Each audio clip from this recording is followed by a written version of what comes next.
Grew up in a Muslim house, family very much obedient to the Muslim faith. When I was 5, went to school, at the same time went to the mosque, and I've been taught all about Islam. When I think about Allah, God, I did not see Him as this wonderful God, the Creator, the loving caring of all people and all creation. I saw Him as this big, giant guy that's ready to crush me. I couldn't see myself going to heaven, not according to the Quran and all that teaching. I couldn't weigh my good deed against my bad deeds and still see myself winning, outweighing the bad deeds. There was no way. I asked myself those questions. Where did my spiritual life go? Where's God now? What does He look at me and sees? What does He see when He sees me? What must He be thinking of me? Am I totally cut off from Him because of all the sins that I committed? Is there a way back? How can I get back? One day I was offered a place to live with these Christian people, and I took the opportunity. The Christian family I moved in with had love for me. At first sight, I thought they were just pretending. They were really good actors. And sooner or later, I'm going to find out. The truth is going to come out. Then I found out the love that is shared between them as a family was extended to me. And it wasn't merely a natural love, as we call it eros or philios, but it was a love that they proclaim it was from God. And I couldn't believe that. How can God give them something that He didn't give me? What do they have so precious that I don't? I saw in their lives the commitment that I didn't have. I saw how the father of their family wakes up early morning, goes to work until at night. When he comes back, they unite around the table and they hold hands and they pray, or ask the children to sing a song to bless the food. I saw how he never raised his voice upon his wife or children. I saw how they spoke, and the place of the woman, how she is honored. She had a voice to speak. She had really wonderful things to teach those children. And when she spoke, she made sense. She was intelligent, educated. I was faced with a man that would sit with his children and read them Bible and ask them questions at the end. And then they held hands and they prayed. I was astonished by this discovery to me, to my spiritual life. It was a light that shed on me. So I asked questions. And as I hear these Christian people saying to me, you need a Savior. They say, we have the remedy for your disease, for your sickness. And that's when I start asking questions. So I went back to the Quran. One day I was given 4 volumes of a man, his name Sayyid Qutb. Sayyid Qutb, he is the man that translated the Quran. As I read, I found that every reference he had to, almost every reference, was leading to the Bible. He referred to John, the apostle. He referred to Paul. He referred to... And that's when my questions start raising again. I say, why? We Muslims believe that the Bible is corrupted and we don't take it in account as of true statements in it. Why is this man referring to it to enhance his explanation of the Quran? That also shed a light in my mind. I'm saying, this man is a glorious man in the Muslim world. Everybody respects him. And he is referring to the Bible as a point of referral. That means it's really deep down true. The next thing, one day I went out to the woods where I lived at 11 at night. As I got down on my knees, I looked up.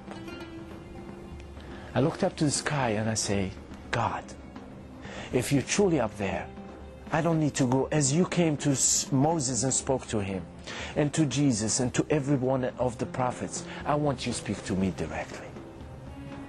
I want you to show yourself to me. And this is my genuine question.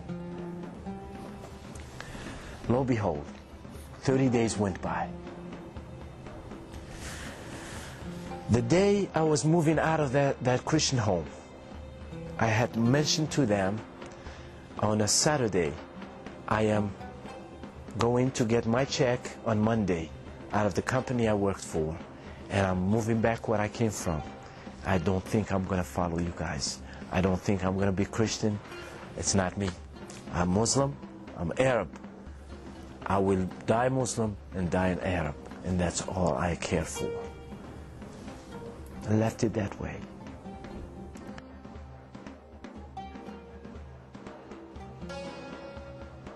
Nevertheless, Monday came. This lady that shared her heart in the gospel with me, she had the habits of throwing tapes in my car radio. I drove that Monday at 2 o'clock, and as I am driving, a tape started.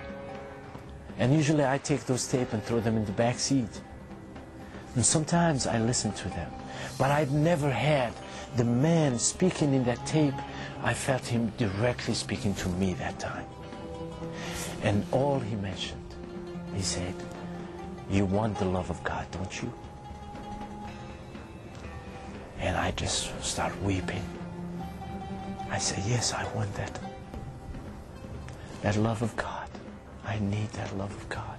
If I know I can give my life for that love of God, if I know that this God that I believe in will love me regardless of how many sins I committed, and He will wash all of them away and take them, I'm glad to be His servant. I went back to my Christian home that evening. I did not tell them anything, but they saw me as I came in, and they've never seen me cry with tears. That day, they understood something I did not understand. They hugged me and cried with me from 10:30 till 2 in the morning. So Sunday came, and I went to the church. I never forget that time. I went to the church, and I stand up. The pastor looked at the congregation, and he said, we have a brother here who wants to share something with you folks. I got up. I didn't share with them as I shared with you. I had no clue what was going on. All I said, now I believe in your Jesus. He's a truly Savior. He gave me peace. He took my sins away, and I believe it deep down in my heart. And I just wept. I look up, the whole congregation was weeping with me.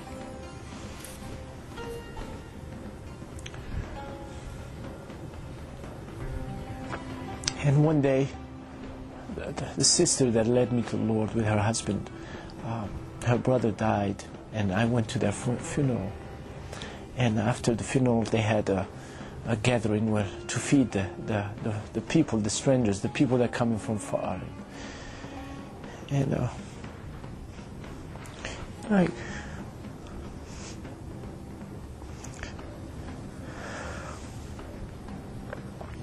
I walked to the reception afterwards, and people start lining up and coming to me. And they shake my hand and they said, you must be TJ. I say, yes. They give me a hug and they whisper, I've been praying for you. And after 5 and 10 people, 20 people saying that to me, I knew that God did not save me because of me, but because of the prayers of those people. And, 6 months later, I was in a Bible university.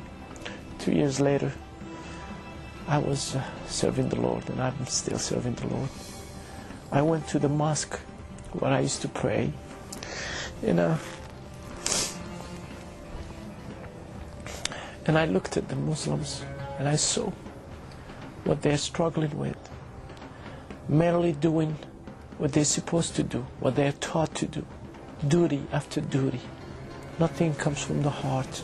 There is nothing to change that heart.